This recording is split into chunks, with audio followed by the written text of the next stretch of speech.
As I spend day after day confined to my home, my thoughts are anything but confined. They travel at lightning speed around the world to China, Italy, Israel. I see shopping malls, airlines, schools. Everything has been completely shut down. I have so many questions.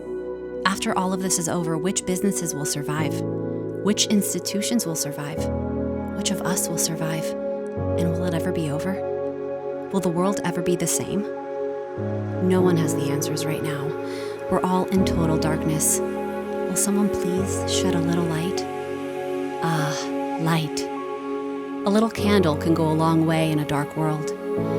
I always wondered if that's why Jews are so obsessed with candles and fire. Think about it. We've been lighting fires for thousands of years. We bring in Shabbat with fire. We take out Shabbat with fire. And we do the same for Rosh Hashanah, Yom Kippur, and every other holiday around the year. On Hanukkah, we spend a whole week obsessively lighting candles. On Lag BaOmer, we set the whole world ablaze. In every synagogue, we have that little everlasting flame.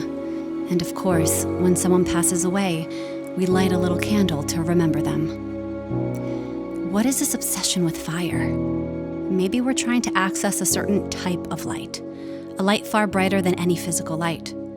That spiritual light that's existed since the beginning of time. You see, if you go back in time, way back, you'll find that both scientists and creationists remarkably agree on something, that everything in the universe started with light. If the sun didn't exist yet, where did this light come from? This light, dear friends, was the powerful light of the spiritual world. It was the fiery soul that exists within you and me. Everything in the physical world is like a mirror, reflecting the deeper spiritual elements of life. So why is the human soul compared to a candle? Look at it this way. The world was created with 4 elements: water, air, earth, and fire. Each of these elements naturally has its own unique direction. Water flows downward. Air moves in all directions. Earth is passive, unmoving without an outside force. And fire's nature is to rise, like a human soul. Flames must breathe, change, grow. They strive against the darkness and ultimately one day fade away, all the while rising, facing upwards, no matter which way the candle turns. The flickering of candlelight reminds us of the precious fragility of life, a life that must be cherished, focused on the things that really matter. When I light my Shabbat candles, it's my unique reminder of the light in the world that is often so hard to see, that I'm just too distracted to notice.